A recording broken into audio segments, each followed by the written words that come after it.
There's something deeply frustrating happening in Asia right now. And if you've ever traveled, lived abroad, or just care about the world beyond your bubble, you'll feel it too.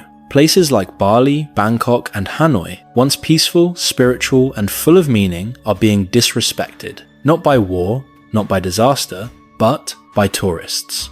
Loud, careless, entitled tourists. People walking shirtless through temples, partying next to family homes, throwing trash on sacred grounds, all for a photo, a story, or a few likes. It's not just disrespect, it's a complete disregard for the culture, the people, and the peace that made these places worth visiting in the first place.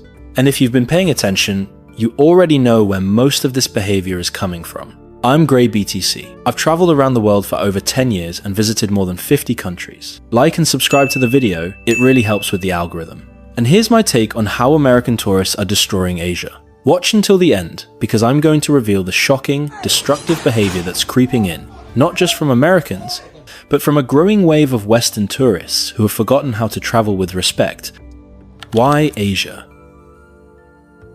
You're probably wondering, why Asia? What is it about places like Bali that pulls so many people in? Well, the truth is, you can't blame Asia for that. It's not a mystery, most parts of Asia are blessed. Bali, for example, is one of the most beautiful places I've ever been to. I rode scooters, had genuine interactions with new friends, and yes, Bali, for the most part, is full of beauty, from the landscapes to the people. Asia gives you a sense of freedom that's hard to find in the West. Rent is cheap, the weather is warm, the food is incredible, and people smile at you not because they have to, but because that's just the culture. For digital nomads, backpackers, soul searchers, it's paradise. But here's where things get complicated. Because that same beauty doesn't just attract the respectful travelers, it also attracts the worst kind. The ones who come not to learn, but to take. The ones who treat these places like a movie set, who act like it's their playground, who see local culture as something to mock, or worse, monetize.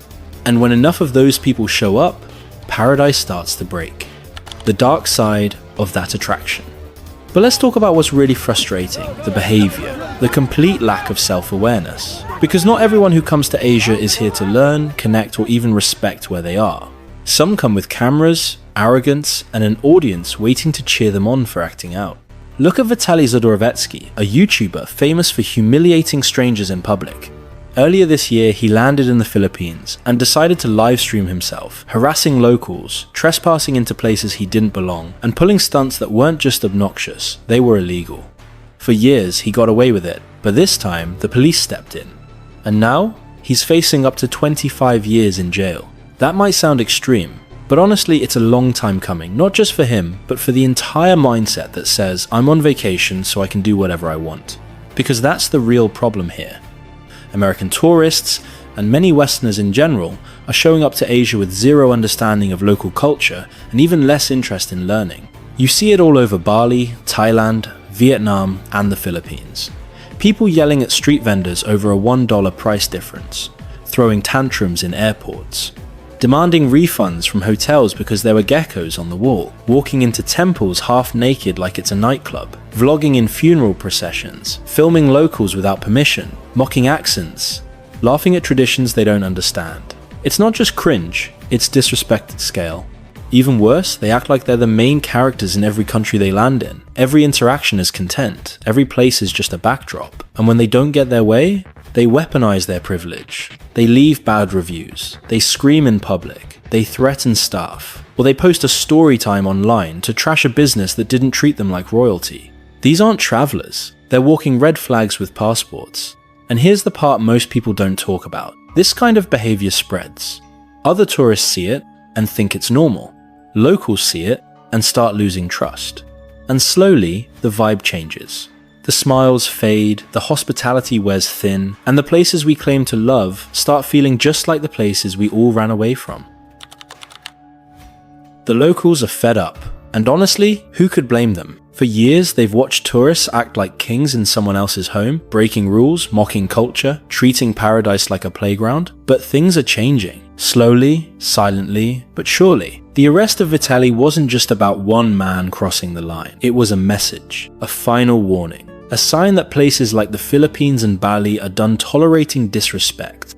That the same rules apply to everyone now, no matter how many followers you have. And I saw this firsthand. I've been to Bali. I've trained in the beautiful open-air gyms, stayed in peaceful resorts, and shared time with the people who call that island home. You can feel the patience wearing thin. Locals are smiling less, the warm welcomes are quieter. They're still kind, but tired of being filmed, tired of being disrespected, tired of watching their home get turned into an Instagram, set by people who never even try to understand it. And you know what? Asia has every right to defend its dignity. There's a dangerous kind of pride that many Western tourists carry, the kind that whispers, "You're better, you're owed, you deserve more."